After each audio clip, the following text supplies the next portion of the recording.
Shalom. Saudara yang dikasihi Tuhan Yesus Kristus, senang rasanya bisa dapat berjumpa kembali di dalam program Bible Study Online CK7. Hari ini kita akan melanjutkan pembelajaran kita, saudara, dari kitab 2 Samuel pasal yang ke-8. 2 Samuel pasal 8 ini menceritakan atau mencatat tentang kemenangan-kemenangan yang diraih oleh Daud. Nah, seperti kita ketahui, setelah Daud menjadi raja atas seluruh Israel, bukan hanya wilayah Hebron, tapi seluruh Israel, lalu Daud mengalahkan orang Filistin. Daud juga memindahkan tabut Allah ke Yerusalem dan menetapkan Yerusalem sebagai pusat pemerintahan dan keagamaan bagi Israel.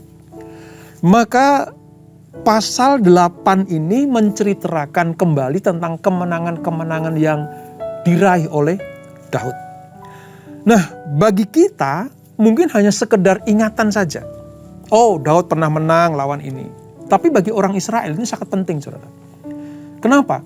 Karena peristiwa ini diceritakan turun-temurun kepada generasi ke generasi.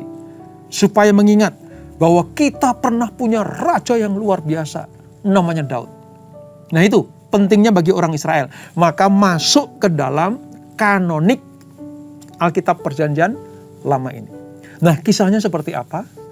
Mari, sebelum kita baca, kita pelajari, kita datang kepada Tuhan, kita minta urapan Tuhan, supaya Roh Kudus menjamah kita. Dan kita mengerti dengan sempurna apa yang Tuhan maksud dari yang kita pelajari hari ini. Kita sembah Dia, saudara. Haleluya, Yesus. Kaulah Allah, Allah yang berkuasa. Kaulah Allah yang setia. Namamu besar, namamu besar Tuhan.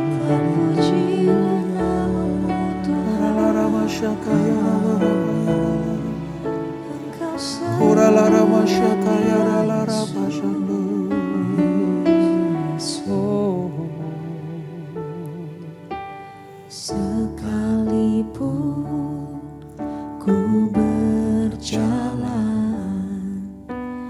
dalam lembah kelam, namun tanganmu selalu menopang hidupku. Saat ku dalam ketakutan, Kau hadir di sisiku. Kau berkata, jangan takut, Kau beriku kemenangan. Kaulah yang berjanji, tak sekalipun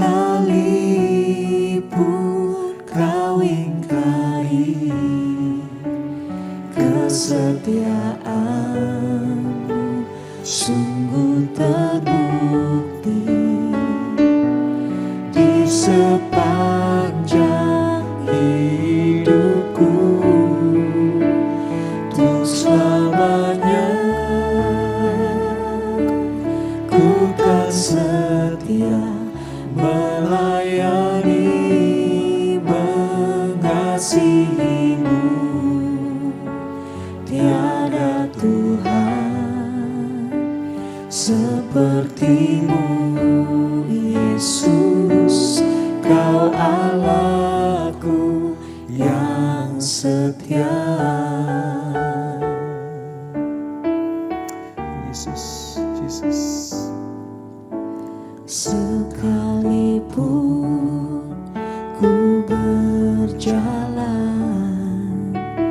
dalam lembah kelam, namun tangan-Mu selalu menopang hidupku.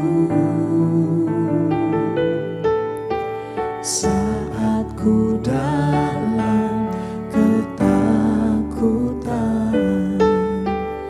Kau hadir di sisiku. Kau berkata, jangan takut, Kau beriku kemenangan. Kaulah Tuhan yang berjanji, tak sekalipun Kau ingkari. Kesetiaan-Mu sungguh terbukti di sepanjang hidupku. Untuk selamanya ku kan setia melayani, mengasihi-Mu. Tiada Tuhan seperti-Mu, Yesus. Kau Allahku yang setia.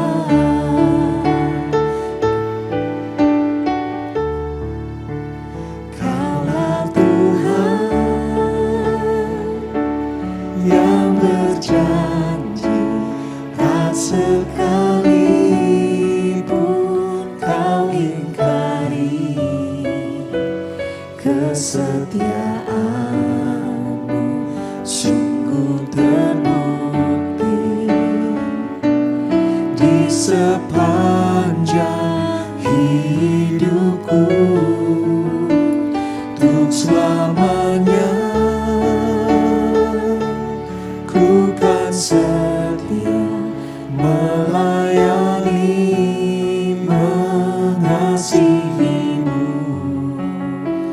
Tiada Tuhan seperti-Mu, Yesus. Kau Allahku yang setia.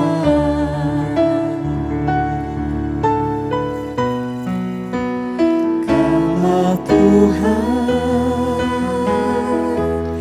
yang berjanji, tak sekalipun Kau ingkari. Kesetiaan-Mu sungguh terbukti di sepanjang hidupku. Untuk selamanya ku kan setia melayani, mengasihi-Mu. Tiada Tuhan seperti-Mu, Yesus. Kau Allahku yang setia.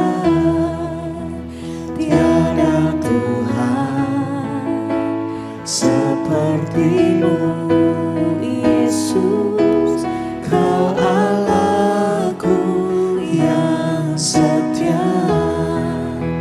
Tiada Tuhan seperti-Mu, Yesus. Kau Allahku yang setia.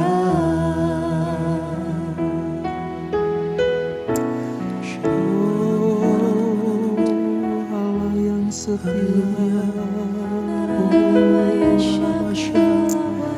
Kami bersyukur padamu. Allah yang ajaib. Yesus Tuhan.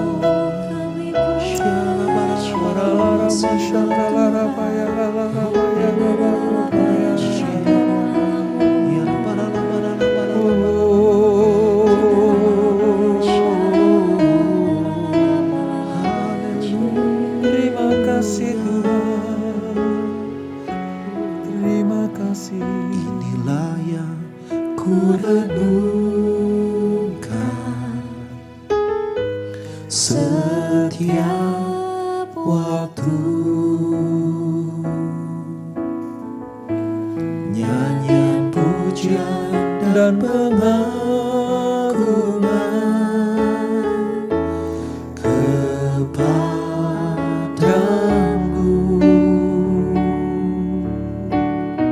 Biarlah manis kau dengar, Tuhan, manis kau dengar, Tuhan, dan hatiku bersuka karena-Mu. Inilah yang ku renungkan setiap waktu. Nyanyian pujian dan pengagungan kepadamu.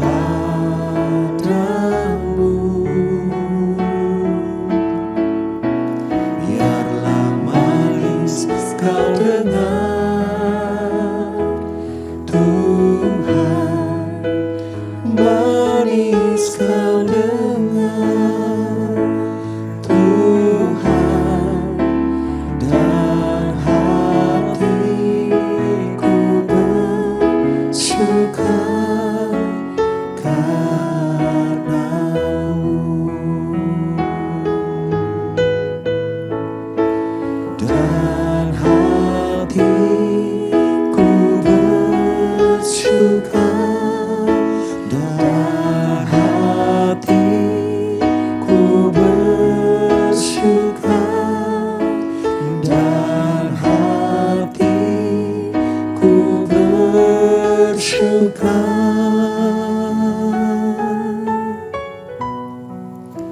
karena-Mu.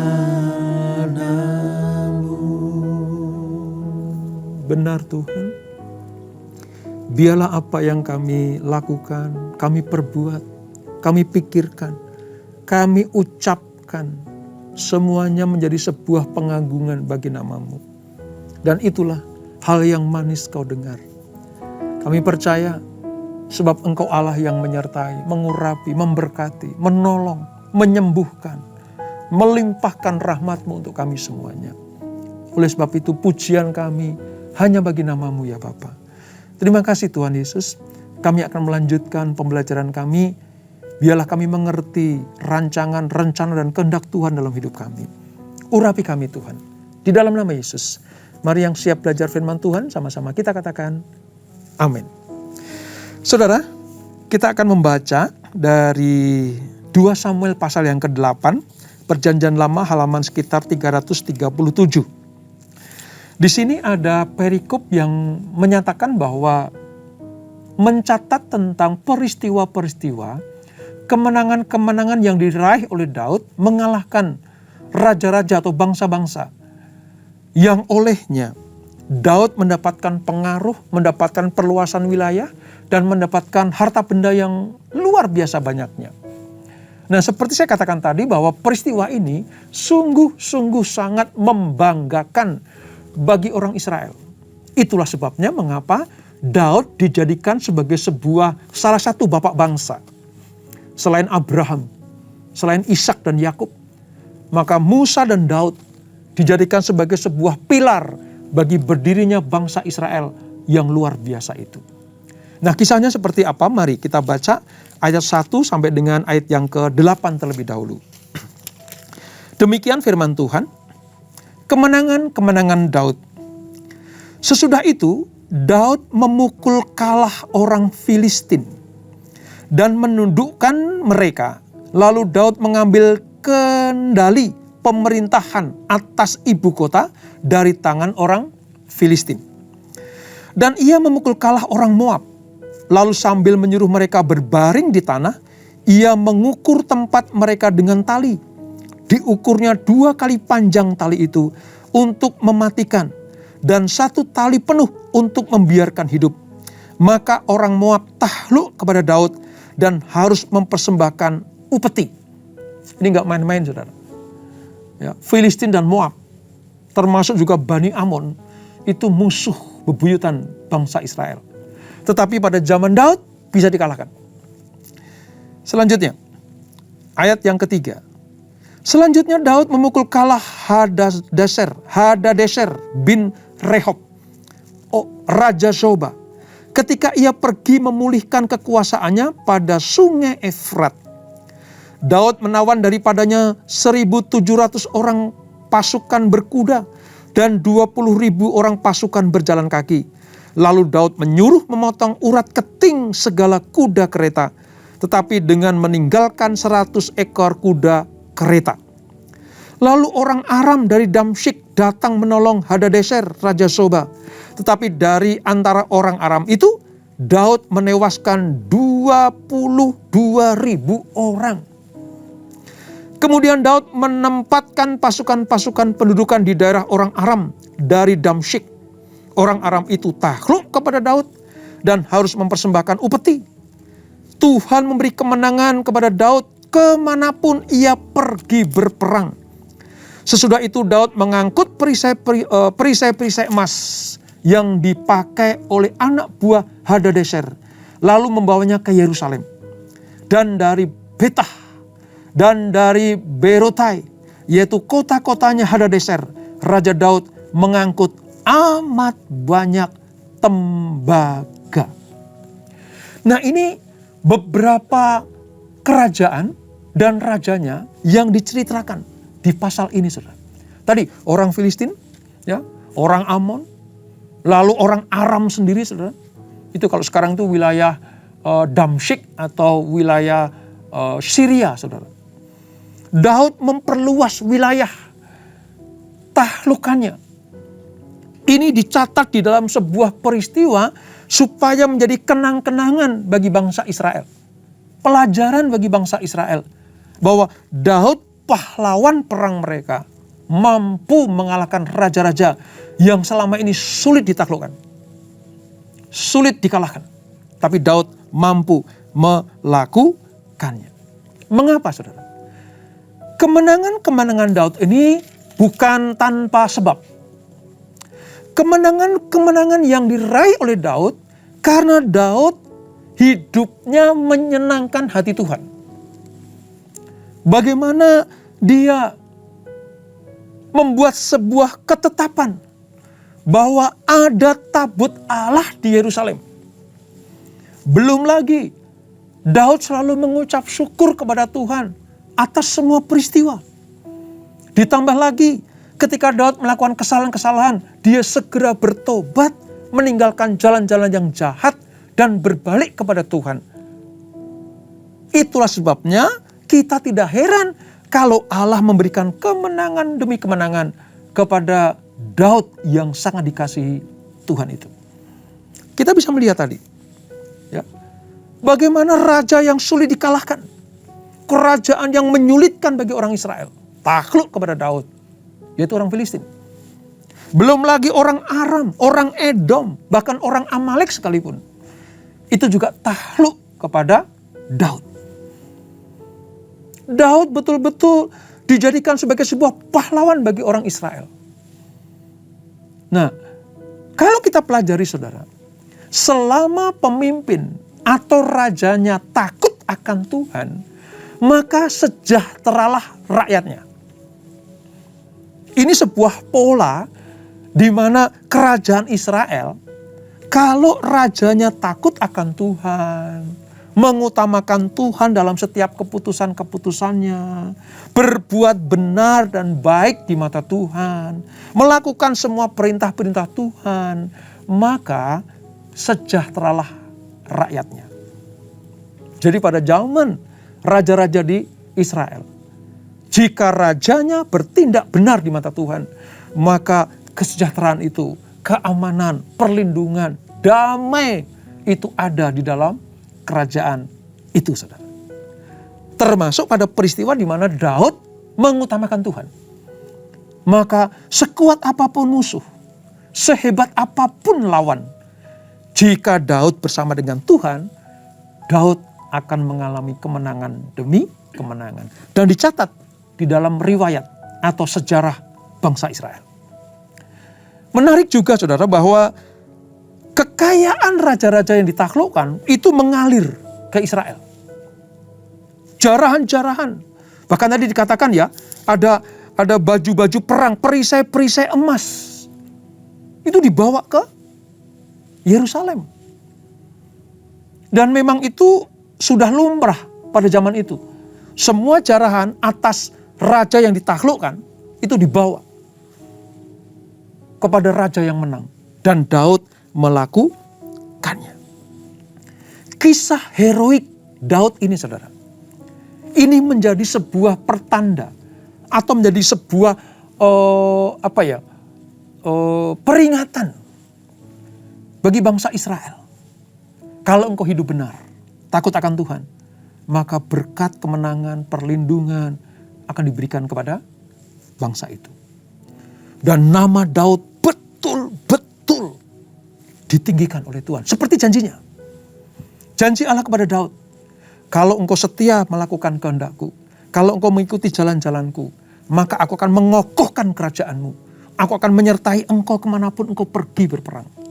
Itu janji Allah kepada Daud dan terbukti Allah menggenapinya. Pelajaran yang pertama, kalau rajanya benar, pemimpinnya benar, maka rakyatnya sejahtera. Dan Daud namanya ditinggikan. Nah berikutnya saudara, kita akan mempelajari bahwa begini.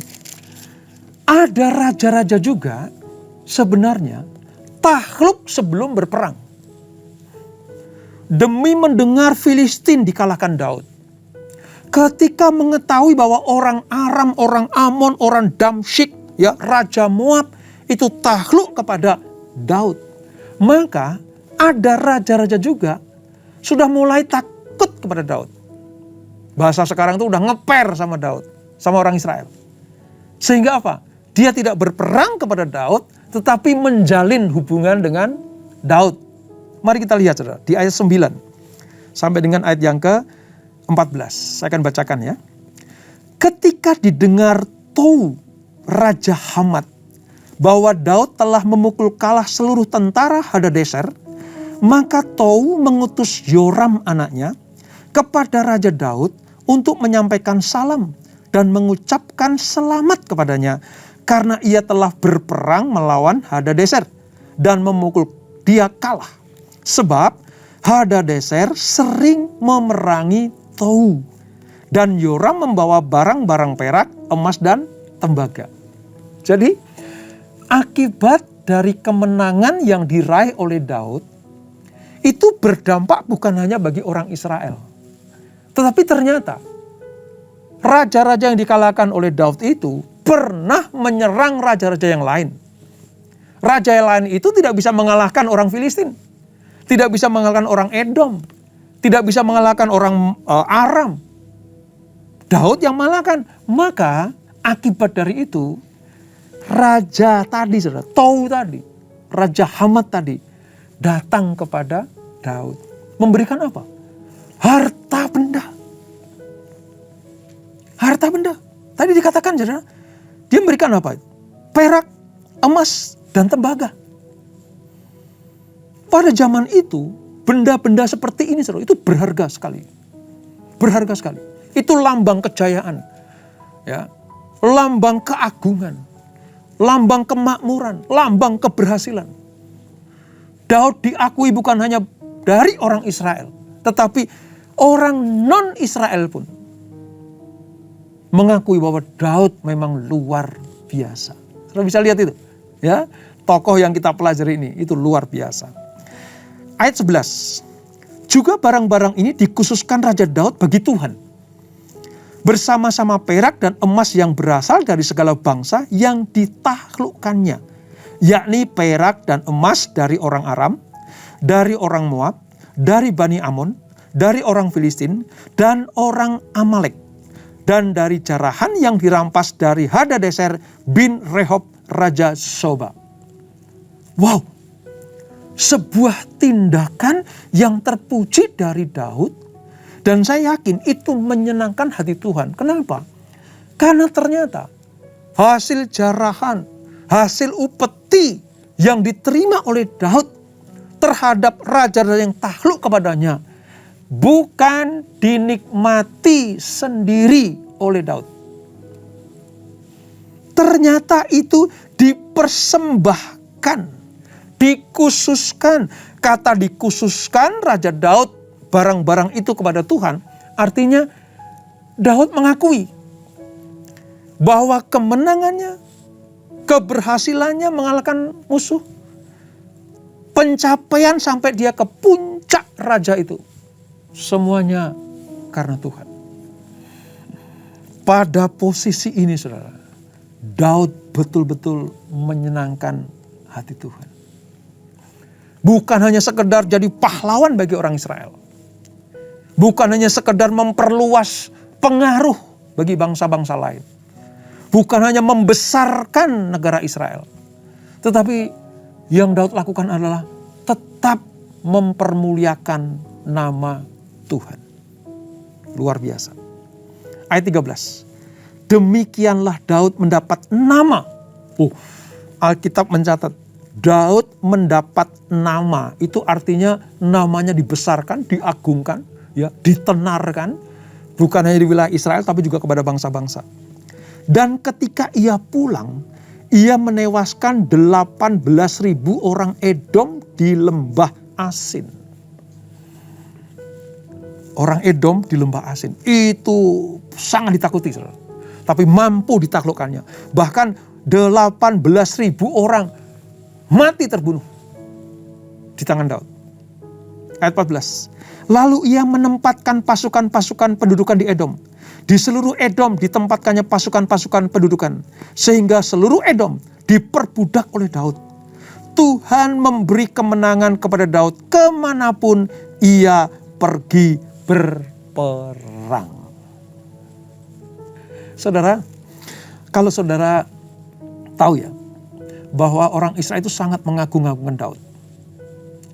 Dia sangat suka dengan satu raja ini, saudara. Bahkan saking bangganya, orang Israel memakai apa? Bintang Daud sebagai lambang yang ada di dalam bendera mereka. Sampai dengan masa-masa perjanjian baru, sampai dengan masa-masa modern ini, saudara. Mereka kagum, mereka bangga. Sebab apa? Sebab raja yang dipilih Tuhan ini adalah raja yang mampu membesarkan bangsa Israel. Terbukti banyak raja-raja di sekelilingnya yang takut. Saudara kalau lihat peta Israel ya, zaman kerajaan Daud, saudara, itu dikelilingi oleh musuh-musuh besarnya. Ya, mulai dari wilayah Aram atas itu ya, sampai nanti wilayah Edom, Amon itu sekarang Aman, Yordania itu. Zaman-zamannya Daud itu betul-betul menjadi musuh bebuyutannya. Sampai nanti wilayah bawah, saudara, dikelilingi para musuh Israel. Di sana Laut Mediterania. Makanya sebenarnya posisi Israel itu adalah terjepit dari musuh-musuhnya plus Laut Mediterania. Dan saudara tahu, sulit bagi orang Israel, sulit bagi kerajaan Israel untuk bisa mengalahkan sekutu-sekutu musuhnya itu. Tetapi karena Daud mengutamakan Tuhan, Daud menempatkan Tuhan di atas segala-galanya, maka hal yang mustahil bisa dikalahkan. Tidak mustahil bagi Daud. Hal yang tidak mungkin bisa ditaklukkan, mampu ditaklukkan oleh Daud. Hal yang tidak mungkin masuk hitungan bisa mengalahkan Filistin, Edom, Aram, ya, termasuk Filistin yang sangat ditakuti itu. Tetapi karena Daud mengutamakan Tuhan, maka kemenangan demi kemenangan diberikan kepada Daud. Dan yang lebih luar biasa lagi, semua pendapatan Daud dari hasil peperangan, entah rampasan, entah upeti, apapun yang diterima Daud, dikhususkan untuk Tuhan. Pelajaran yang sangat indah buat kita semuanya. Kalau Tuhan memberikan kemenangan di kemenangan, saya yakin dan percaya, itu karena kita benar di mata Tuhan. Kalau Tuhan melimpahkan berkat-berkatnya buat kita semuanya. Entah itu dari pekerjaan kita, dari bisnis kita, atau dari sumber-sumber yang tidak dapat kita pikirkan. Tiba-tiba ada berkat saja. Saya mau katakan, pastikan apa yang kita terima itu kita khususkan untuk Tuhan. Biarlah semakin hari semakin dipercaya Tuhan. Semakin hari semakin diberikan kemenangan demi kemenangan dalam hidup kita. Kalau dulu Daud mengalahkan manusia, musuh manusia, kerajaan, ya, wilayah ditaklukkan. Sekarang ini musuh kita adalah penghulu-penghulu di udara. Roh-roh jahat di udara. Bukan darah dan daging. Artinya kalau kita menang terhadap hawa nafsu kehidupan kita. Kalau kita menang terhadap tipu daya iblis. Kalau kita menang atas tawaran-tawaran si jahat. Sehingga kita tetap melakukan perintah Tuhan. Menyenangkan hati Tuhan. Dan Tuhan memberkati kita. Ingat, semua dapat kita raih karena Tuhan ada di dalam diri kita. Semua dapat kita kalahkan dan taklukkan karena Allah di pihak kita.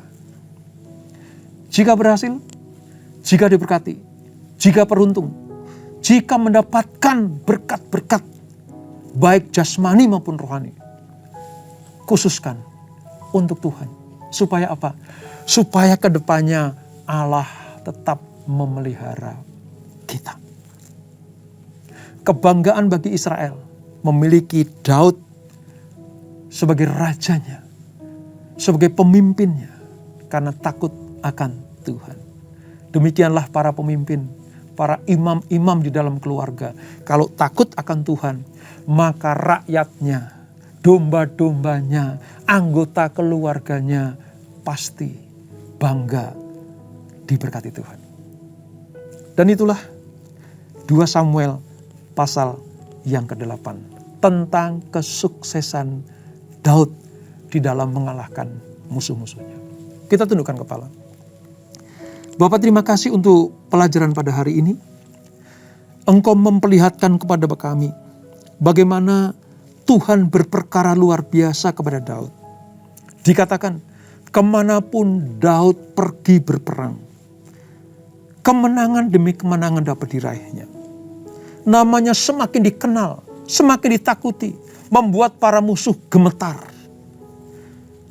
Hitungan ribuan orang ditaklukkan oleh Daud. Semua pencapaian ini semata-mata karena Daud mengasihi Tuhan. Mengutamakan kerajaan Allah dibanding kerajaannya sendiri. Ini kuncinya. Siapa yang mencari kerajaan Allah terlebih dahulu, maka Tuhan akan tambahkan dan akan memperkuat kehidupannya. Daud mencari Tuhan, mengutamakan Tuhan, memindahkan tabut itu ke Yerusalem, membangun tempat Yerusalem sebagai pusat pemerintahannya dan pusat keagamaan bagi orang Israel pada waktu itu. Itu menyenangkan Tuhan. Dan akibatnya Tuhan menyertai Daud kemanapun Daud pergi berperang. Kami belajar Tuhan, kalau kami mengutamakan Tuhan, kami mengandalkan Tuhan, menempatkan Tuhan di atas segala-galanya, mencari kerajaan Allah terlebih dahulu, maka Allah akan memperkokoh kehidupan kami. Tuhan akan berikan kemenangan demi kemenangan buat anak-anaknya. Dan bukan hanya kemenangan, tapi berkat-berkatnya juga mengalir dalam kehidupan kami. Pantesan Daud sangat-sangat dimuliakan Tuhan. Pantesan Daud sangat-sangat dibanggakan oleh orang Israel. Pantesan Daud sangat ditakuti, disegani oleh bangsa-bangsa lain. Karena ternyata Daud menyenangkan hati Tuhan. Terima kasih Bapak. Ingatkan kami untuk selalu hidup berkenan kepada Tuhan. Maka kami disebut sebagai orang-orang yang berbahagia. Terima kasih untuk pembelajaran yang luar biasa hari ini. Dan sebelum kami berpisah, kami siapkan hati kami terima berkat yang daripadamu. Kekasih-kekasih Kristus, arahkan hatimu kepada Tuhan. Terimalah berkat kasih anugerah dari Allah Bapa yang berlimpah-limpah di dalam anaknya yang tunggal Tuhan Yesus Kristus. dan persekutuan yang manis dalam Roh Kudus menyertai kita semuanya. Mulai saat ini sampai Maranatha, Yesus datang yang kedua kali menjemput kita semuanya. Bertemu di awan-awan yang permai, menikmati kemuliaan kekal sampai selama-lamanya. Yang diberkati sama-sama kita katakan, amin. Tuhan Yesus memberkati.